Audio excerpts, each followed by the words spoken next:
Hey guys, this is Trevor Probant. This is the Land Investing Dirt Road to Wealth podcast. Today is Monday, May 6th. Getting close to being out of school for those of you with kiddos. Hopefully, weather's been good for you. I know it's been a little crazy out here in Texas, but we appreciate it because we're going to get a bunch of rain and have received some rain. Went through a hailstorm the other day, so we're going to get a new roof and a new window, but we'll take it every time, especially out here in West Texas. So, speaking of rain, speaking of water, right? This is what we're going to talk about today. We're going to talk about water, what it means, what it doesn't mean, where you have to have it, where you don't have to have it, and my opinions on the future of it. So, it's water, right? It's the one thing we have to have as human beings and animals on this planet. I don't make the rules, just the way it is. Half my water comes in as coffee, but that's neither here nor there, right? So, as a land investor and developer, you have to realize that you're going to need to come up with access to water for your lots if they are going to be in areas where water is expected. Okay. This is not a 5-acre in Castilla County. This is not a 40-acre in Elko, Nevada. This is for places that are closer to civilization. There are higher dollar amounts. You are going to need to make sure that you have access to water. Okay. And we're going to talk about that. Especially right now, especially the way the West is, where climate change, whatever the hell you want to call it, we're in a kind of a time, depending on where you're at, where the last 2 or 3 years have been very dry. Maybe sometimes the last 5 years have been very dry. And so water is always a main concern for folks whenever it comes to development, whenever it comes to building their own houses, utilization of those particular properties, right? So when you talk about water, there's many different things. And we're going to talk about the best water and the least amount of water, right? So let's talk about the best water. The best water is to have an infill lot with municipal water right at the lot line that's ready for a tap and ready to rock and roll, right?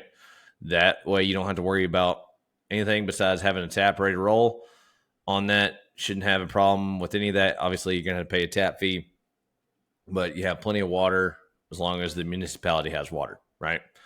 That's a good thing with infill lots. You don't have to worry about these kind of things. Next, in my opinion, it would be rural water co-ops. They are cooperatives out of municipalities that provide water through usually PVC lines, usually run along county roads. Okay. This is used especially anything west of Fort Worth, in Texas, west of Oklahoma City, things like this, where we have this, I can't remember if it's the 20th meridian or whatever it is, where basically trees stop growing, basically where I live. You've got to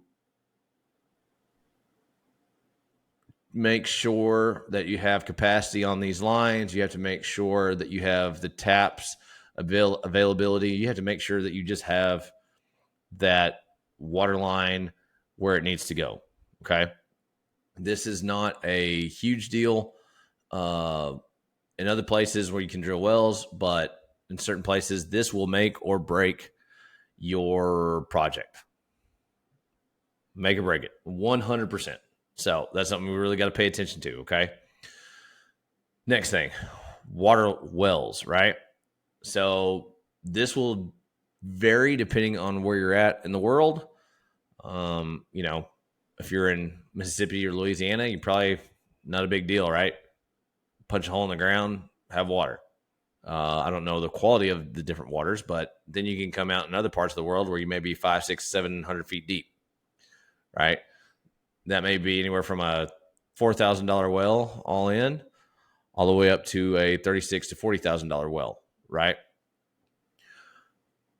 Usually the minimum that I'd want to touch anything that could be used more as a residential lot would be I don't know, I would say 8 to 10 gallons per minute. Obviously, I grew up on a well, was not a very good well. Water was kind of crappy, one way or other, but you make do. It'll kind of depend on where you're at. If you're using a recreational place, it's going to be like a hunting cabin or something small. It can be 2, 3, 4, 5 gallons a minute, right? Some parts of the world, you can do shared water wells.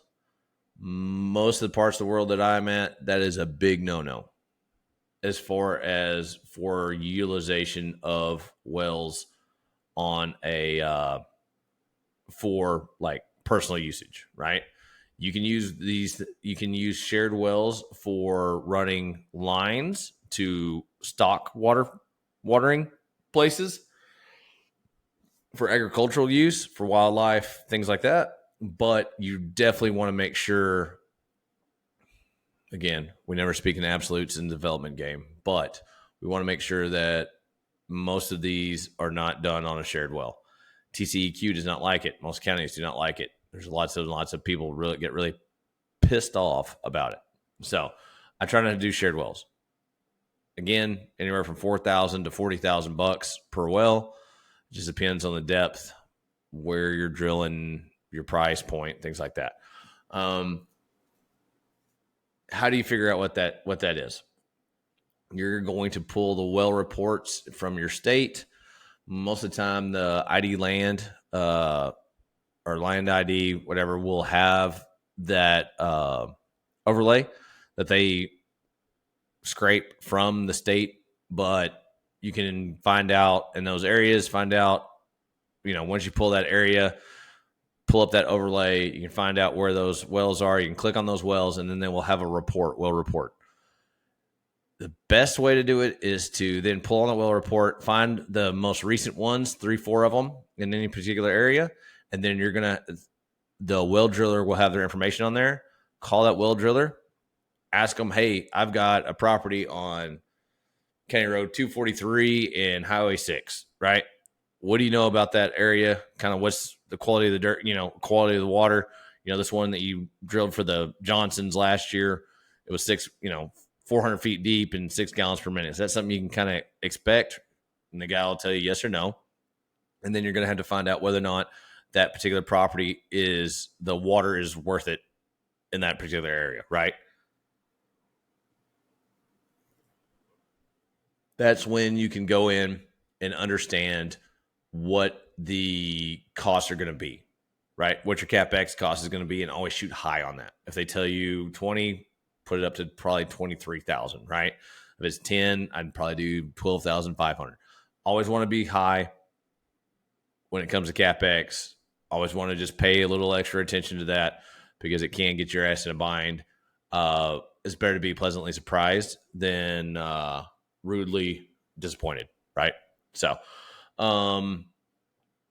you have water wells, and then it comes down to potentially water hauling, right? This is where you would hire the new landowner would hire, or you would hire someone to run water out in giant water trucks, and they put it into a storage tank.